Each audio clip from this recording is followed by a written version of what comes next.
On Erev Rosh Hashanah, I began with a reflection on the amazing images being captured by the James Webb Telescope, showing us galaxies and stars and so much more in the universe than we've ever been able to see before.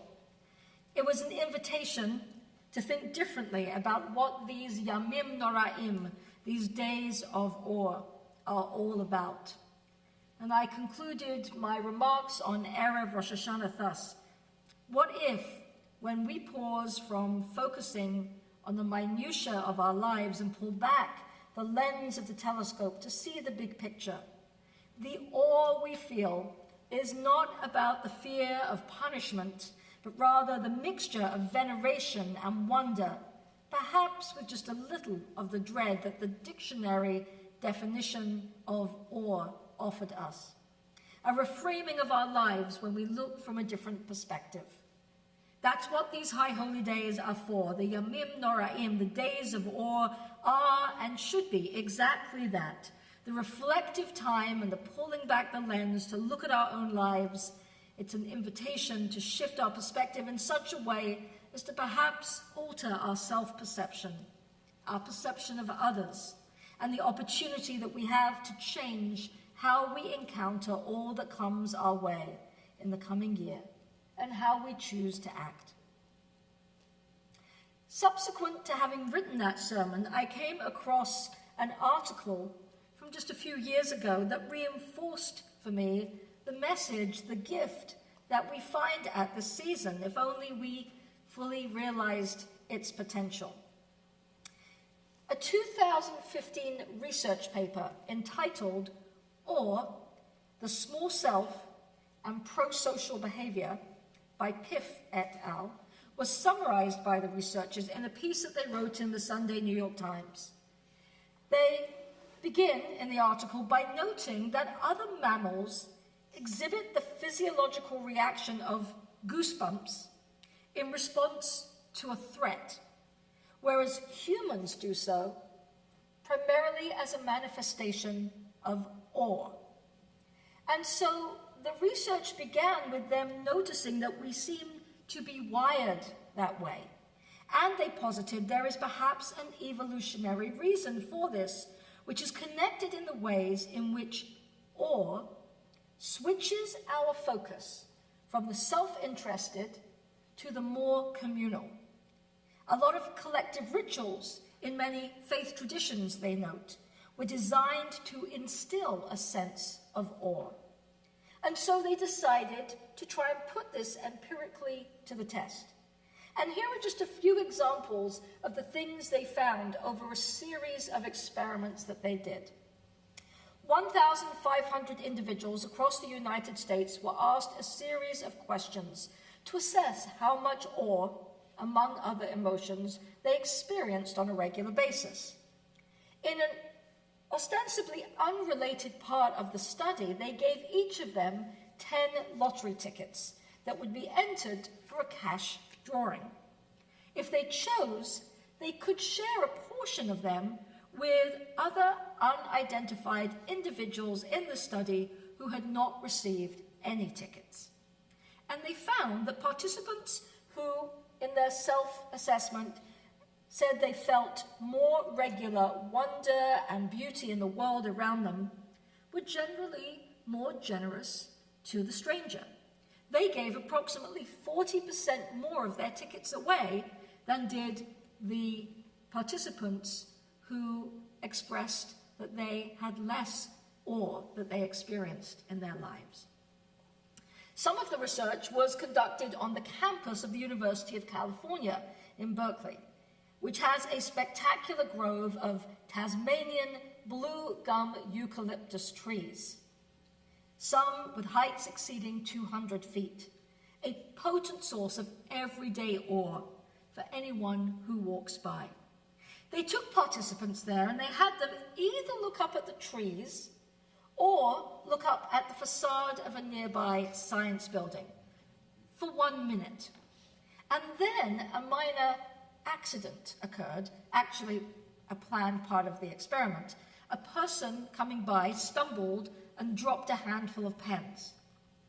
They found that the participants who had spent the minute looking up at the tall trees, not long, but long enough, they found, turned more often to help the person and pick up more of the pens. From these and some other studies that they did, they show similar patterns and suggest that awe imbues people with a different sense of themselves, one that is smaller, more humble, part of something larger. And even brief experiences of awe, such as being amid beautiful tall trees, led people, it seemed, to feel less narcissistic and entitled and more attuned to the common humanity people share with one another. And these researchers conclude, fleeting experiences of awe redefine the self in terms of the collective and orient our actions toward the needs of those around us. Back in 2015, in their New York Times article, they also noted that there were cultural trends that were diminishing opportunities to experience awe, observing that here in the United States, people seem to have become more self-focused, materialistic, and less connected to others. I would say that we have witnessed the impact of this, certainly in the context of the COVID-19 pandemic. Many of us felt deep disappointment and at times anger that so many seemed to be unwilling to take the simplest step of putting on a face mask to help protect not only themselves but others in the pre-vaccine stage of the pandemic. Arguments were made that it infringed on people's individual rights.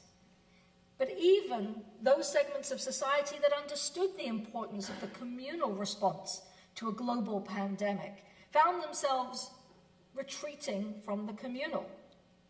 It was necessary for a while. Our social worlds all got a lot smaller.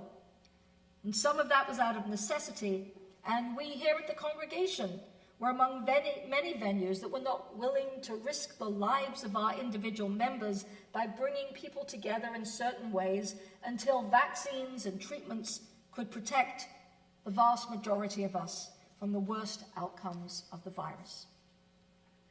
At the same time, many of us during that time did take more time in nature. We spent more time outside. We noticed the small details of the changing seasons. We traveled more locally and appreciated our neighborhoods and the nearby scenes of beauty more. And many also did respond to the call of communal.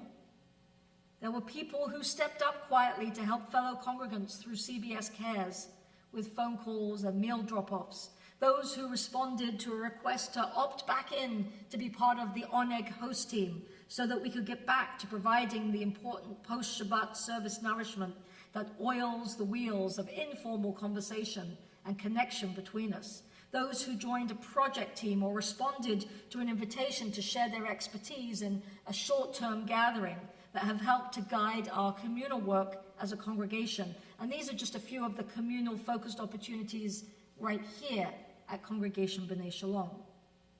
I'll have more to say on this in my reflections on Kol Nidre and my Yom Kippur morning sermon.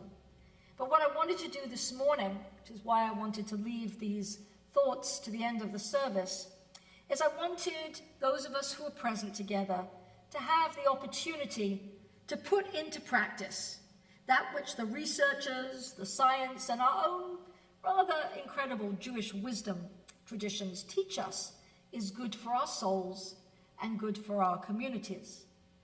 An invitation to reflect upon and share moments of awe. Those of you who have been here on a Friday night when we have had a social Shabbat, you will be familiar with what's about to happen next. The rest of you, join in and follow along. In these next few minutes, I'm going to invite you to turn, or perhaps if necessary, to get up and move, to join someone who is not your spouse or family member, and just find yourselves in small groups of about 3 or 4.